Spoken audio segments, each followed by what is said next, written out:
नमस्कार दोस्तों, बरसात का मौसम है और इस मौसम में दोस्तों बाउंड्री वगैरह गिरने का सबसे ज़्यादा केस सामने आता है। जहाँ पे बाउंड्री गिरने की संभावना होती है वहाँ पे दोस्तों नॉर्मल दीवार के बजाय इस तरीके से रिटेनिंग वॉल बनाए जाते हैं। इसलिए आपको इस साइड से पूरी जानकारी देता हूँ रिटेनिंग वॉल क्या होता है, कैसे बनाए जाते हैं, उसके फ़ायदे क्या हैं। अगर रिटेनिंग वॉल के बजाय नॉर्मल दीवार बना दिया जाए तो क्या दिक्कत आती है। सबसे पहले नॉर्मल जो बाउंड्री वॉल है बताने की आवश्यकता नहीं, आप जानते हैं। ये जो आप देख सकते हैं दोस्तों, ये जो ढलाई किया हुआ दीवार जैसा एक स्ट्रक्चर आपको दिख रहा होगा, यही है रिटेनिंग वॉल।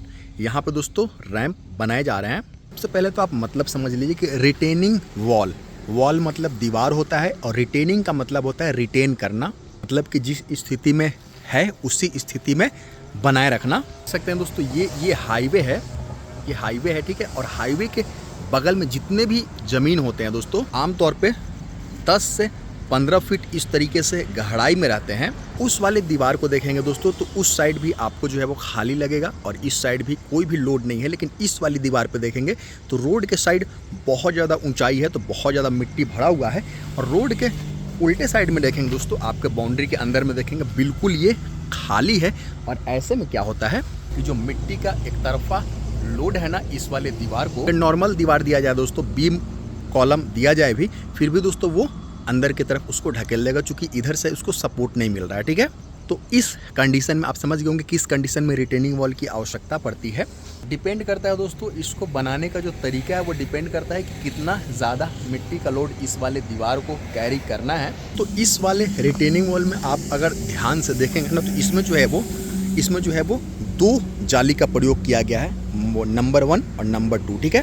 मतलब 4.5 इंच का जो ढलाई है, ठीक है, इधर से इस जाली के लिए है और 4.5 इंच का ढलाई उस जाली के लिए। पूरा 9 इंच का ये ढलाई किया गया है, दीवार बनाया गया है। लेकिन दोस्तों अगर ये गहराई अगर कम है तो आप क्या कर सकते हैं, इसमें कॉस्ट कटिंग करने के लिए दोस्तों क्या कर सकते हैं कि जिस साइड से मिट्टी का एक तरफा लोड है उस तरफ से दोस्तों गहराई कम है, कम मिट्टी का लोड है, उस केस में बता रहा हूँ 4.5 इंच का जो बाहरी दीवार है, जिधर मिट्टी का लोड है उधर दोस्तों आप 4.5 इंच का ढलाई करवा सकते हैं और अंदर में दोस्तों ब्रिकवर्क करवा सकते हैं, जिससे इसका बिल्कुल जो कॉस्ट है वो लगभग हाफ हो जाएगा।